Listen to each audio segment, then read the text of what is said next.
Now, it's the second day of the civil disobedience. 11 people have reportedly been killed. Give us a picture of what is happening on ground. Yes, the situation in Sudan, of course, remains tense. The leaders of the protests have called for a civil strife. Many people are obeying this, of course, because the level of violence that has occurred in Khartoum in the past few days is a level that had never been seen, even when this demonstration started in December last year. Even during the time of former President Omar al-Bashir, this level of violence had not been mated on the civil population. So people are staying home. The streets are empty. What we had seen in the past months, where people used to sit down and show their whatever they want, that is for the military to go and form for the civilian government to be formed. We don't see anymore. The streets are empty. The city is more or less like a ghost city now. People are fearing to come out because there have been killings, as you have rightly mentioned. People have been killed, people are scared, some are injured, some hospitals have been surrounded, some medical staff have been also threatened. So all this is playing into perhaps what the military wanted to achieve, that is to scare off the protesters, and therefore they would become stronger in the negotiations, if at all negotiations will ever take place, because the protesters are saying they are pulling out of the talks as well. We have seen Right. So you mentioned here that the 11 people that have been killed, that is confirmed. Now, we are seeing that with the civil disobedience beginning just on Sunday, 11 people already have been killed. And you also mentioned that the streets are empty. Who are these 11 people? Do we know more about them?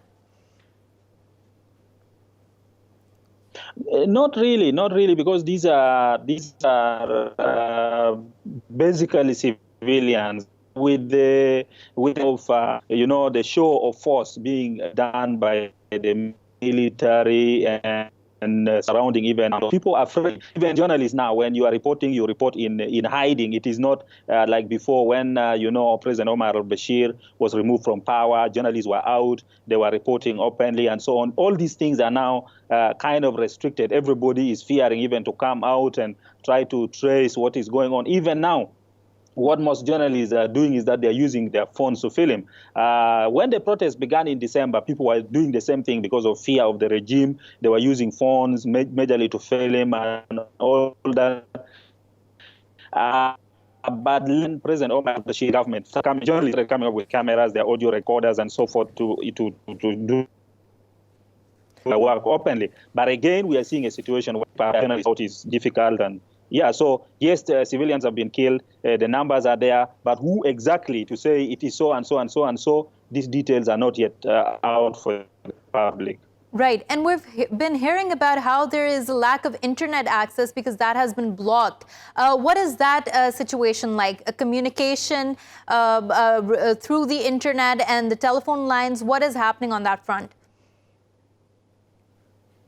Yeah, it is very difficult. It is very difficult now to actually talk to people. Whenever most of these, dictatorial regimes, when they want to make some kind of violence on the people and so on, the first thing they try to block is the communication. And we've seen this also happening. Our colleagues who are there in Khartoum, to get to them has become difficult. We used to connect to them on WhatsApp and all these things. Now you try, somebody's offline.